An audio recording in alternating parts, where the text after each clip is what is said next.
Voy.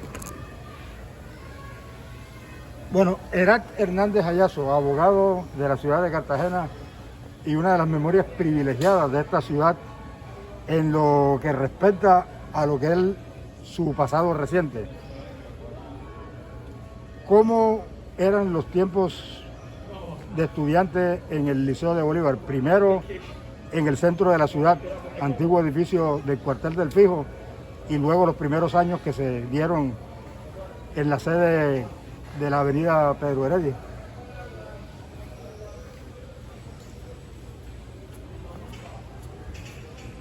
Me gustaría iniciar este diálogo, esta conversación que me invade de unos bellos recuerdos de mi vida estudiantil y muy especialmente de mi paso por los 4 años que permanecí continuos en el Liceo Bolívar desde el año 60 al 63.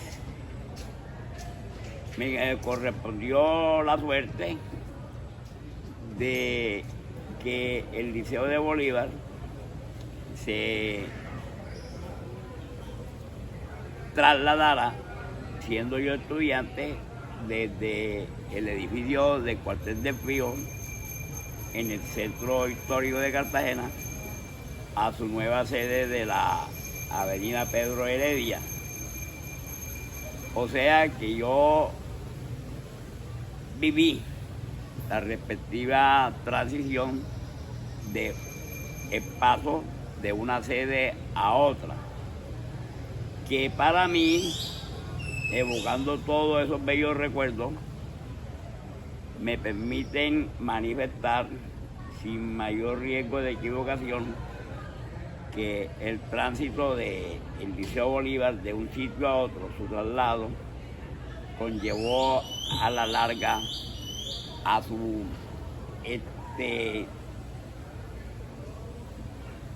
desgaste, a que se viniera abajo su calidad educativa, el buen sitio tan alto y privilegiado que tenía, tal vez como el mejor colegio y el más grande de la costa atlántica, y por ende el de mayor prestigio, donde hoy pueden dar fe de esa época tan bella los numerosísimos estudiantes de las variadas disciplinas, como distinguidísimos médicos, abogados,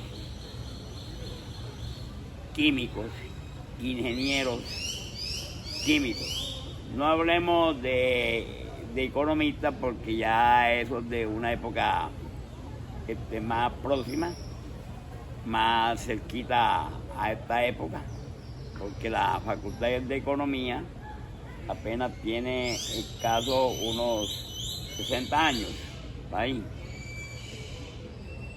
Pero ya medicina y derecho, que estaban muy bien aprestigiadas y que le dieron lustre a ese engrandecimiento de la universidad, compartían el viejo claustro San Agustín con el antecedente de lo que fue el Liceo de Bolívar, porque antes de que naciera el Liceo de Bolívar, el 31 de enero de 1950, acababa de extinguirse su antecesor, el Colegio Departamental de Bachillerato, anexo a la Universidad de Cartagena. Era anexo y compartía la misma edificio del claustro San Agustín, y el estudiante que terminaba bachillerato en el colegio departamental anexo a la universidad, sin mayores inconvenientes ni afugias, pasaba con facilidad a la facultad o bien de medicina o bien de derecho, siempre y cuando lógico que los cupos alcanzaran. La facultad de odontología y la de química surgieron en los años 50, la de ingeniería también. La de química fue más, la de economía fue la última, pero existía también el Instituto de Trabajo Social y la Escuela de Enfermería. Pero mi interlocutor, el directo amigo Luis Tarrá, hace énfasis en el Liceo de Bolívar. Aprovecho esta evocación para también manifestar que no tengo preciso el nombre del gobernador de mediados de los años 40, que atendiendo una buena sugerencia del secretario de Educación y previendo de que en Bolívar, el Bolívar Grande, no existían una cantidad de profesores suficientes, preparados, había necesidad de crear estímulos para que profesores de otros departamentos, como era Cundinamarca, Antioquia, Chocó, vinieran acá a Bolívar a enseñar. Esa recomendación fue aceptada de plano por el gobernador de la época, quien se puso en contacto con el secretario de Educación de algunos departamentos y permitió que muchos profesores de esos departamentos vinieran a vincularse a Cartagena. Y ellos sirven luego de un gran fundamento, de una base para lo que sería el Liceo de Bolívar Grande, con todo el prestigio y el esplendor y la grandeza mayoritaria en estudiantes y de fortaleza de la calidad educativa de la época.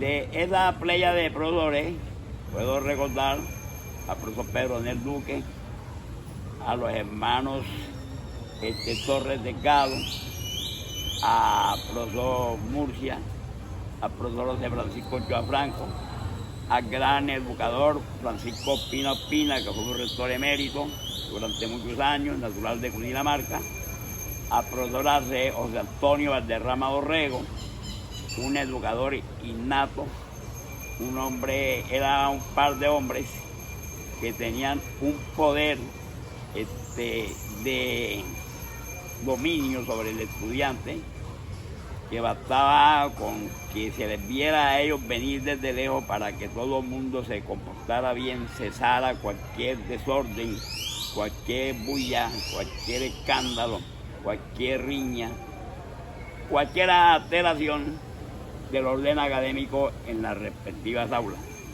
Respeto que aún se le guardaba hasta en las calles. Cuando un estudiante liceísta veía que venía uno de esos profesores, enseguida adoptaba las mejores reglas de compostura y civismo. Era un respeto y una extraordinaria consideración que se le tenía a los profesores. Es natural que haya olvidado a muchos profesores también oriundos allá, como fue el caso de unos chocuanos que había dejado por fuera, como el profesor José María Martínez, Maturana Martínez, Manuel María Maturana Martínez, 4M, a profesores Jesús Agua Limpia, que eran chocuanos, grandes profesores, además de una gran cantidad de profesores muy buenos nuestros, como el profesor Jesús,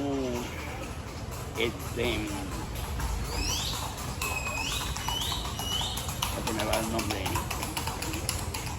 a profesor Tiberio del Palacio, a profesor Moisés Villanueva, a profesor Simón Baena Yolí, y muchos de los nuestros, Jesús María Ramos Caraballo, de geografía. Era una cantidad de profesores muy brillantes. Había también un grupo de sacerdotes que colaboraron en la formación religiosa y ética de esa época, a los que tuvimos la fortuna de ser alumnos en esa época y ser discípulos de esos grandes maestros. Ese esplendor se deterioró con el cambio generacional de la vieja guardia de autodidactas por la de los jóvenes licenciados, y nos comenzó a dar la Universidad de Tunja, la Universidad Pedagógica de Tunja. Comenzó a dar licenciados en biología, en historia, en matemáticas, y todos esos licenciados fueron llegando al liceo, fueron reemplazando a la vieja guardia de profesorado, y sin quitarle mérito, ellos vinieron con una línea de manejo muy distinta a la de sus antecesores. Parece que eso sirvió para que en parte se deteriorara aquella voz de mando que siempre resonaba en el colegio, en las palabras de su rector y su vicerrector. Repito, no hay que quitarle de ninguna manera mérito a la nueva generación de profesores que reemplazó a la vieja guardia de los autodidactas, pero tampoco cabe duda que el máximo del esplendor y de la grandeza del Liceo de Bolívar Grande fue en manos de esa vieja guardia de profesores que no ostentaban títulos de bachiller, ni siquiera. Eran, como lo dije, autodidactas. Esto sin perjuicio de muchos profesores que eran médicos, abogados, tales como el caso del doctor Augusto Tinoco Pérez, entre otros, médicos como los hermanos Saladén Marrugo, y había también muchos estudiantes después de medicina y derecho, como el doctor Víctor León Mendoza, el doctor Manota Trujillo, que durante su época de estudiantes, y muchos estudiantes de medicina, como el doctor Soto Yances, el doctor Domingo Palencia Ortega, muchos que ahora se me va el nombre, se me van los recuerdos, y que le dieron brillo a ese gran Liceo de Bolívar. Con el tránsito o traslado del Liceo de Bolívar de la calle Cuartel a mitad del año 73 al Cayón Villa, hubo un cambio muy raudo, muy veloz, y el Liceo de Bolívar en la avenida Pedro de Heredia se desfiguró y se apoderó de esa vía pública que apenas se iniciaba su pavimentación, para que cualquier molestia, cualquier protesta contra un profesor era en alteraciones de tránsito, se cerraba la vía, las pedreas con la policía, los enfrentamientos. Y en esos momentos la influencia de la Revolución Cubana, que estaba fresca, donde se invade a toda la juventud, porque fue raro el estudiante de la época que no se alineó con las teorías de la izquierda y la Revolución Cubana. Entonces ellos hicieron mella en el colegio y concluyeron con que un secretario de Educación trasladó al Liceo Bolívar, a los pocos años de estar en la avenida, por haberse salido ya del manejo correccional respectivo, a la sede de Daniel Lemaitre, donde estuvo el Seminario de Menores de Cartagena. ese segundo traslado, ya de la Cayón Villa acá Daniel Lemaitre, terminó con que las nuevas generaciones ya no matriculaban a sus hijos en ese Liceo de Bolívar de Daniel Lemaitre, y eso sin duda contribuyó a que desapareciera en un tiempo demasiado precipitado la grandeza del Liceo Bolívar.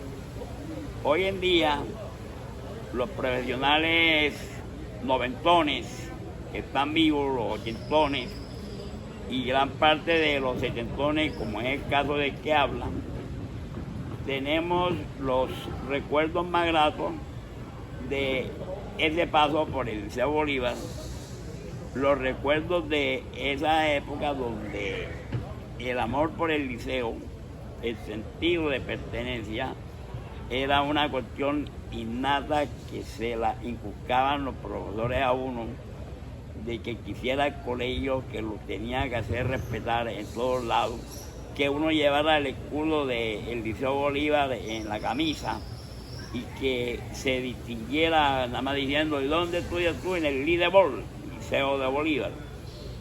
El otro colegio que competía, digamos, con el Liceo Bolívar era La Salle, pero entre La Salle y el Liceo de Bolívar había una diferencia social muy amplia que se daba porque el Liceo Bolívar era el colegio mayoritario de las clases populares del departamento de Bolívar y de gran parte de la costa. Ya La Salle, que tenía muy buen prestigio académico y muy buena reputación indiscutible de ser un colegio brillante, era un colegio ya privado donde sus altos costos hacían inaccesible a los estudiantes generalmente de clase media baja o de clase media no fuertes económicamente, pero sin quitarle mérito ni al uno ni al otro, eran indiscutiblemente los colegios que más brillaban en el escenario académico de Cartagena y de Bolívar. Pero sería injusto, muy injusto, que no se le reconociera mérito ya a dos colegios que eran muy brillantes, y era el caso del Colegio Fernández Baena, que ya se había instalado en la afuera de la ciudad, en su sede de la avenida Buenos Aires en el Bosque, y el Colegio de la Esperanza, que tenía el privilegio de recibir muchos alumnos de la provincia bolivarense y de la costa. La Esperanza recibía muchísimos estudiantes de toda la costa y tenía un internado muy intenso, muy grande, extenso, y su nivel académico era muy bueno, al igual que el Fernández Baena. Pero indiscutiblemente los que estaban en el número 1A era el Liceo de Bolívar y La Salle de esa época. Indiscutiblemente no me he ocupado del nombre de otros colegios, porque sin que se les vaya a pensar que se les está desconociendo sus méritos o sus calidades académicas, no tenían, digamos, el reconocimiento académico social que le brindaban las sociedades de la época, tanto al Liceo Bolívar como al de La Salle. El Liceo Bolívar tenía una particularidad, que indiscutiblemente era el estudiante que más aportaba estudiantes a la Universidad de Cartagena. Después que se hacían los exámenes de admisión en la Universidad de Cartagena y se hacían los balances de los admitidos, el número mayoritario en todas las facultades, sin excepción, los daba el Liceo de Bolívar. Y repito, insistentemente, eso no quiere decir que otros colegios aportaran también su cuota. Es de advertir que en aquella época todavía no se había producido la invasión en las aulas universitarias de las mujeres, pero sí ya la Universidad de Cartagena ya estaba admitiendo un número considerable de mujeres en sus distintas facultades. Pero en especial, por ejemplo, en la escuela de enfermería todo era femenina. En el Instituto de Trabajo Social todo era personal femenino. Y en odontología, ya para los años 60, había como un equilibrio entre la población estudiantil de mujeres y hombres. Ya había un número considerable también ya en medicina, en química, en derecho, y donde apenas empezaban, que no eran tantas, eran en ingeniería, porque se decía en aquel tiempo que la profesión de ingeniería no era la recomendada para las mujeres, y de ahí que no había aquella cantidad de alumnas en la facultad de ingeniería. Doctora, una pregunta, ¿cómo era un día en el colegio, un día de clase en el colegio Liceo Bolívar, en la vieja sede de la calle del Cuartel? ¿Y qué clase de Liceo de Bolívar encontraron ustedes en las instalaciones nuevas de la Pedro Heredia cuando los pasaron para allá? ¿Cómo era la llegada? No se había terminado la Pedro Heredia. ¿Cómo se hacía para llegar allá? Bueno, empiezo por esto. En el Liceo Bolívar, el colegio, el portón principal de entrada, que era único, sobre la calle del Cuartel, ese permanecía abierta desde la primera hora del día hasta la hora de salida. La hora de las clases se iniciaba a las 8 de la mañana. A las 8 de la mañana entraba ese torrente de estudiantes y cada uno iba directo a su aula de clase. El colegio disponía de 3 plantas. Recuerdo que los sextos quedaban en la primera planta, los quintos en la tercera con parte de los cuartos, y los terceros, segundos, parte de los primeros quedaba en la primera planta, en la segunda planta. En la primera planta quedaba el laboratorio de física, quedaban los baños, quedaba la biblioteca, y había una oficina para la pagaduría y como salón de profesores. En el segundo piso estaba la vicerrectoría y en el tercer piso la rectoría, y en todo el salón de la esquina de la calle Cuartel con la de la calle de la Merced, ahí estaba destinado para la residencia del rector. Ahí había el profesor José Francisco Pina Pina, que era el rector magnánimo, a quien recuerdo con mucho amor y respeto y cariño, desde luego, con su esposa. Ellos vivían en el colegio. En el colegio, la entrada era a la hora que uno quisiera, iba a la clase que consideraba que iba a ir, y a la que no podía ir, no asistía. Los profesores se limitaban a llamar a lista y llevar el control asistencial. En la mañana el horario era de 8 de la mañana a 12 del día. Y en la tarde las clases se iniciaban de 3 a 6. Había clases 3 a 4, 4 a 5 y 5 a 6. Era un colegio donde la línea de mando, como dije antes, era muy valorada, muy respetada, y está bonificada en ese par de educadores natos, el profesor José Francisco Pina Ospina y José Antonio Alderrama Dorrego.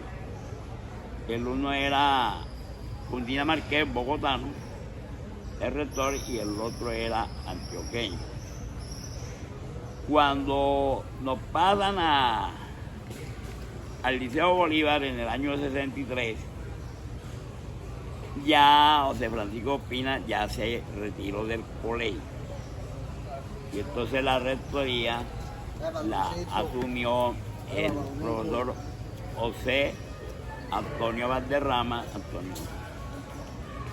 y la vicerrectoría el profesor Luis Franco, Pardo Franco, Luis Pardo Franco, Pardo. ¿De dónde eran? Pardo era de aquí, había sido estudiante de medicina, tengo entendido, profesor Pardo. Sí. Pero cuando se muda para el Cayón Villa, el primer inconveniente era el transporte. Entonces en aquel tiempo los buses se estacionaban en la que fue el edificio del Banco Central Hipotecario, frente al Parque Centenario. Había un problema, todos los buses salían de ahí, iban para un mismo destino, Liceo de Bolívar, porque donde está hoy la Plaza Toro, ese era el turno de llegada ya a la zona de parqueo final de la ruta de Cayón Villa. Entonces se presentaba el problema que todos los estudiantes a primera hora llevaban un billete de 50 pesitos, o de 100 pesitos, o de un peso, de 50 centavos, o de un peso. El bus costaba 25 centavos, otros de 2 pesos, otros de 5, y de pronto un estudiante seleccionaron un billete de 10 pesos. Y eso era raro, pero se daba. Y entonces el chofer arrancaba de una moneda y decía, allá te doy el bolso. Y cuando se llegaba allá al Cayón Villa, todos iban a bajar al mismo tiempo ahí, porque ese era el destino final de todos, profesores y estudiantes y empleados. Y entonces venía el problema que había estudiantes ya avispados, pasados de calidad, como se llama ahora, iban a pedirle a chofer el puesto de un billete que no le habían dado. Y se formaban los problemas y los choferes hacían huelga y nos tocaba venirnos a pie. En cuanto a las instalaciones locativas, el colegio estaba habilitado para albergar a plenitud los primeros 4 años de bachillerato. Eso daba un total como de 50 aulas, o algunas 40 aulas, más sus oficinas y sus instalaciones. No estaba quinto y sexto todavía, porque no habían, ni estaba el auditorio. Pero como grandes obras públicas, no tenía el colegio todavía instalada ni puertas, ni ventanas, ni hacia los prados, hacia lo que llamarían los patios. Y el edificio estaba rodeado de monte. Y lo que había ahí era un serpentario, porque ahí lo que había era un culebrerío. Y lo que llegamos, nos habilitamos muy rápido en matar culebritas patoquitos. Y en patear balón y jugar una con otra cosa, ahí en esos campos que hoy son la Plaza Toro. Pero no había una cancha deportiva. La avenida Pedro Heredia, en el sector de los 4 vientos al Amparo, aún no estaba pavimentada. Los estudiantes que vivían en el incipiente sector de Blas de Lezo y esa zona, o se iban a pie o se iban en chance, que les daban algunos camiones que pasaban por allá.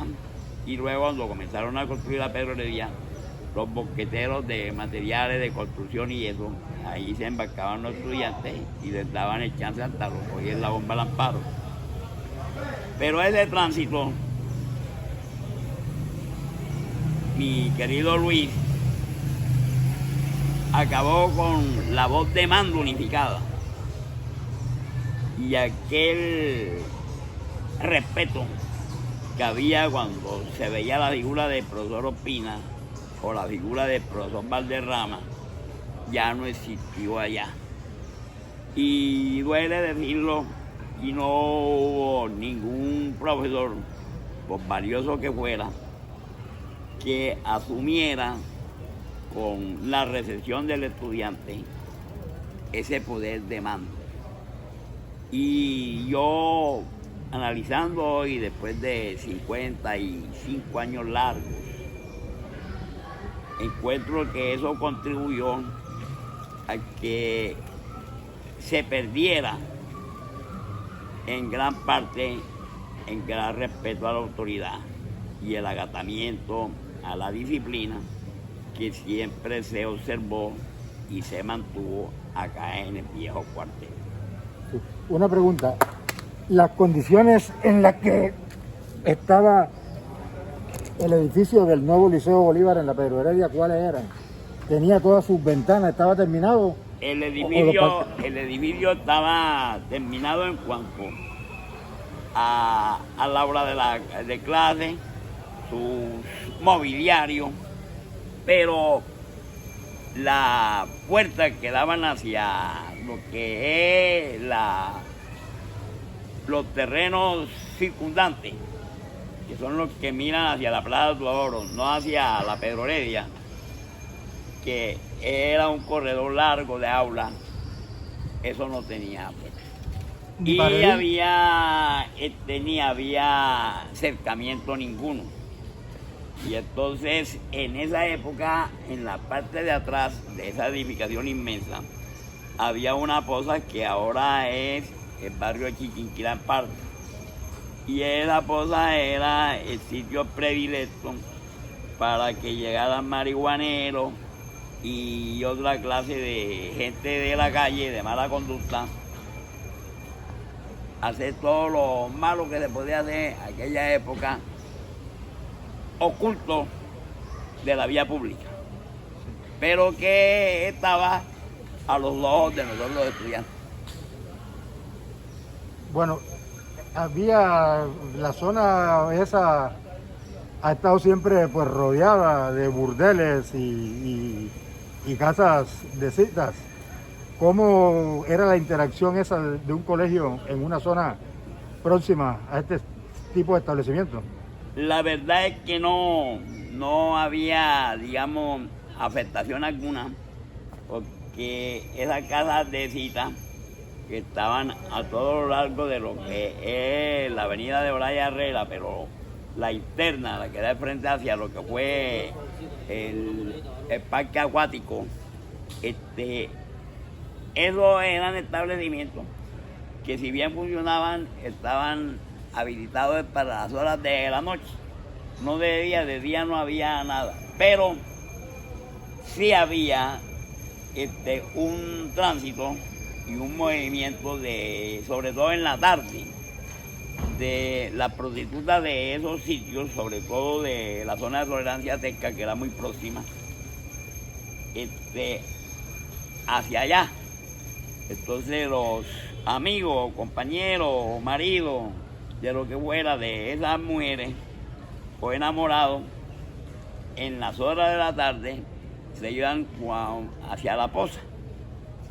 Ahí fumaban marihuana, la que fumaba marihuana o quién sabe qué más hacían. Y entonces los estudiantes sí veíamos eso y nos tocó presenciar eso. Pero en honor a la verdad que yo recuerde, eso no afectó, por lo menos que yo recuerde, en consideración al estudiantado. Bueno, algo más que acotar. Bueno, que cuando a mí me dan la oportunidad para hablar de este tema, me embarga una tristeza, una nostalgia, porque tengo que reconocer que si algo yo he querido en la vida y conservo muy buenos recuerdos en mi paso de los 4 años por mi querido Liceo de Bolívar, y que lamenté que yo no pudiera terminar mi bachillerato y ser bachiller como la gran mayoría de mis compañeros en el Liceo Bolívar, porque por ser atrevidamente arbitrario e indisciplinado, me gané merecidamente, cosa que yo sé y recuerdo, que no hay duda que me la merecía, mi expulsión definitiva de las aulas del Liceo de Bolívar. ¿Por qué lo expulsaron? Me expulsaron porque entre los desabuelos que cometí, integré un grupo de compañeros descontentos y echamos culebras a un determinado profesor en plena clase. ¿Y eran descontentos por qué? Sucede que nosotros le pedíamos al profesor la hora de clase y él no las daba. Pero después, una puerta interna que tenía el aula de clase interna, no externa, la cerrábamos y le decíamos al profesor que se había cerrado y que no había llave y no se podía entrar. Y el profesor sabía que ese era un engaño nuestro y nos ponía la falta de asistencia como si no fuéramos clase. Cuando nosotros descubrimos que teníamos en peligro la pérdida de la materia por falta de asistencia, entonces como una represalia fue que se organizó con la participación mía el lanzamiento de la culebra y se hizo la investigación silenciosa, sin hacer bulla. Se llegó a quienes eran los responsables de eso y lógicamente yo estaba dentro del grupo de los conjurados y vino la expulsión. Bueno. Vamos a tratar... Después cambiamos el tema, vamos ya. Sí, vamos a cambiar el tema. Ya, pero ¿te gustó esto?